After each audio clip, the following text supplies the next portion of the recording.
Hello. In recent days, there have been quite a lot of misconduct hearings over male police officers' behaviour towards females, and some of them indeed female colleagues.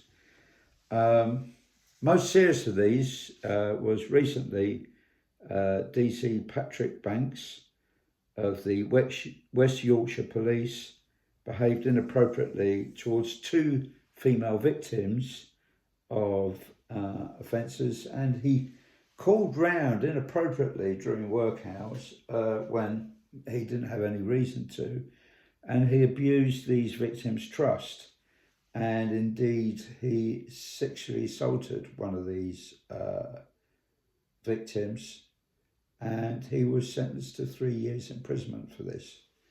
So that's the most serious one. A very senior Merseyside police officer, Detective Chief Inspector, was arrested in 2023. No criminal proceedings took place, but this was to do with coercive and abusive behaviour in a relationship, and the criminal case was, for whatever reason, was dropped.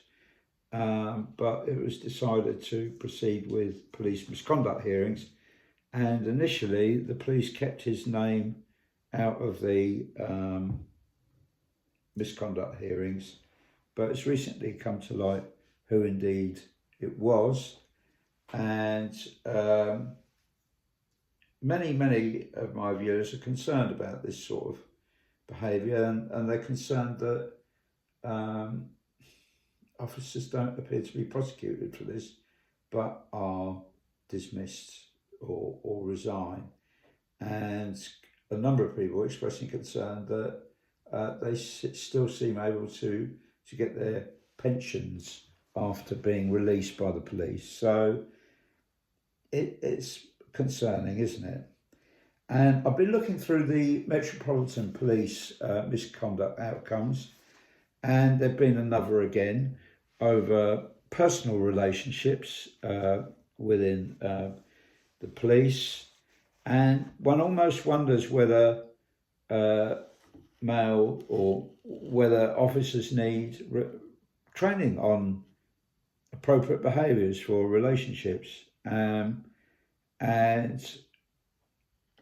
one of them involved a police sergeant. He's not named, he's called Police Sergeant X. Misconduct hearing took place on the 13th of March 2026, and what happened was during 2023 he had a sexual relationship with a more junior member of staff, and there was a power imbalance. Obviously he was a sergeant and this was a new probationary officer, new recruit, and it was decided at the disciplinary panel that he used that power imbalance to inappropriately initiate and control and to maintain that relationship.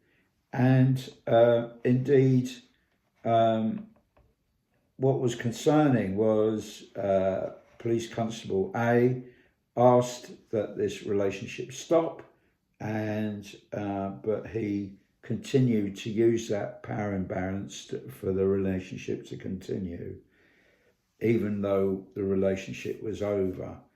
So that's quite worrying. He wasn't dismissed for this behaviour. He was given a final written warning. Another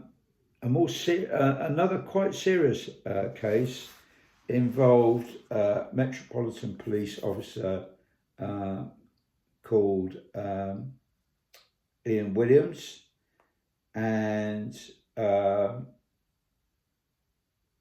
quite serious misconduct this, but they're in an intimate relationship. PC Ian Williams has been a Met Police officer, for about 22 years, and he was alleged to, he'd been in a long-term relationship with his victim, They've been partnered together, and in fact they even had children. So they're in a long-term relationship, and they started dating in February 2010, and he subsequently moved into a property. They separated in 2014, but remained in touch, and then they both had subsequent relationships. They reunited in 2017, and then they conceived a child together. They separated in the summer of 2022, but they remained living in the same house together that they jointly owned together. There were issues, and the situation between the parties became increasingly hostile, and Ms. A sought legal advice, and she consulted with the Hertfordshire Police, and it would appear that he sexually assaulted Ms. A on a number of occasions, even when she was asleep. But she declined to give witness statements initially for prosecution to take place for quite serious matters, in my opinion, very, very serious matters. But then she changed her mind and was willing to give a statement to the police for the misconduct hearing, but not for police prosecution. So it's quite tricky.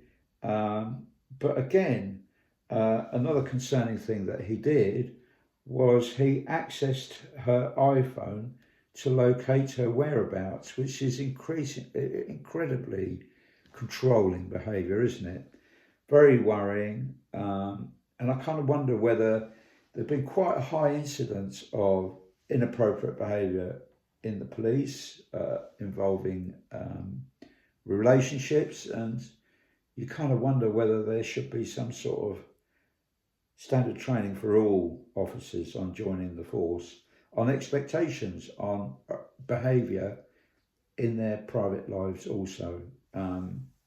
It's expected for them to have high standards, and that there should be no abusive behaviours occurring. Anyway, do write in with your views, and thanks for viewing. Cheers now. Bye-bye.